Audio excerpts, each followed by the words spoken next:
The original Game Boy is regarded as a classic. It had some pretty good games. Tetris, Super Mario Land. Well, there was one game that kind of changed that all. And let me explain what I mean by change that all. The Nintendo Game Boy was released in 1989. And it did pretty good. It had quite a few games, but it was starting to lose momentum by the mid-90s. Then, in 1996, in Japan, a game would come out that would change the world forever and would make the Game Boy fun again. That game was Pocket Monsters Red and Pocket Monsters Green. Now, the whole basis of these games was similar to bug collecting. You caught these creatures, I guess it's not that similar to bug collecting when you think about it, because you don't train them to fight, unless you have some really wicked praying mantis underground things going on. But the games became immensely popular and even got an anime in Japan. But it also was a turnaround for the gaming industry, because at that point, the Game Boy was slowly starting to fade.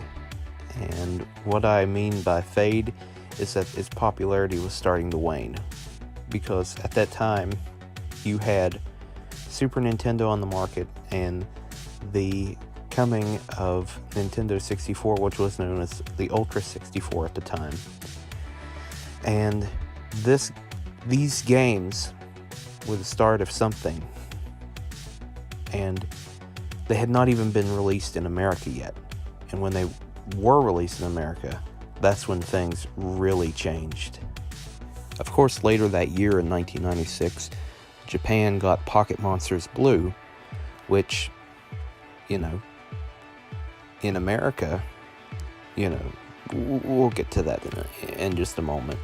But in the United States, America, and Europe, in 1998, about 2 years after this came out, something wonderful was about to happen. And it was about to unleash the full potential of the Game Boy, as it has sat dormant. It's completely sat dormant for years on the US market. But it was not failing. It was doing extremely good. But it was starting to wane. It was an international thing. So, yeah. But it was, when it came to America, we didn't get green. We got Pokemon Red version, which it was changed from Pocket Monsters, from Japan.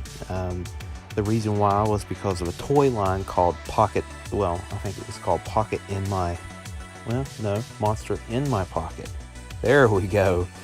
And that prevented it from being called that, so it was called Pokemon. And the other one we got were released in the United States was Pokemon Blue version, which everybody says, hey, what happened to green? Well, green didn't make the cut. We did get leaf green, though, but that was, Anyway, when they were released in the United States, it was the biggest thing since sliced bread. I remember growing up in that era, and you couldn't go anywhere. You couldn't even walk into a store without seeing Pokemon. You'd see it plastered everywhere. And this was just by the end of 1998. The anime had just came out in the United States in September that year, and by Christmas, people were already starting to get into it, and it was all thanks to the game. And the game was a really good seller. Both games were, Pokemon Red and Blue. And what this did for the Game Boy, it basically took the Game Boy and amplified it. Of course, later we got the Game Boy Color, which was backwards compatible with Game Boy games. And of course the Game Boy Advance. But if it wasn't for these games, we might not have the Game Boy Color and the Advance as we know them today. So we can thank Pokemon for that. And then eventually we got Pokemon Special Pikachu Edition, which is just called a yellow version. And that game was one of the top games for the Christmas holiday season in 1999. I remember I wanted the Game Boy just so I could play that. My mom, she was like, no, we can't afford that. You'll have to settle for a PlayStation 1. Which that was okay with me, but, you know, I waited. About a year later, I got Pokemon Silver, which Pokemon Silver, I'm going to admit, is my most favorite Pokemon game out of all of them. And I like Gold too, you know. But anyway, if it wasn't for the Pokemon games, the Game Boy would have been probably gone. It would have been erased from memory. I mean, there wasn't a whole lot of defining games. I mean, I'll take that back. There was quite a few defining games, but none that were as defining as Pokemon was. So we can thank the existence of Game Boy after the Game Boy. Game Boy Color, Game Boy Advance, and then Nintendo DS and 3DS, all of those, we can thank the Pokemon. And even the Switch, we can thank this, Game Boy for helping us, Pokemon.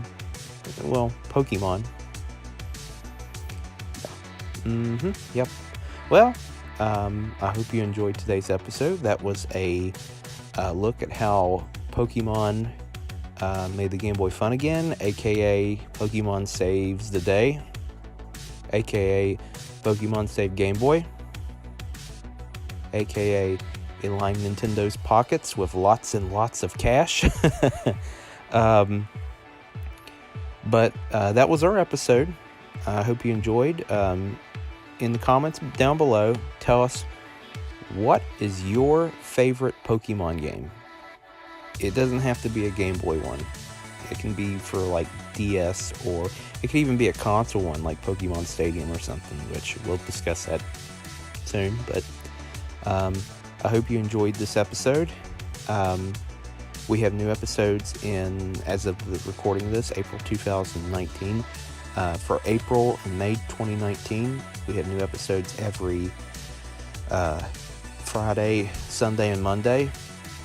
And remember to like and subscribe. And until next time, when we have something more, just as awesome to discuss, tune in. So until then, I'll see you.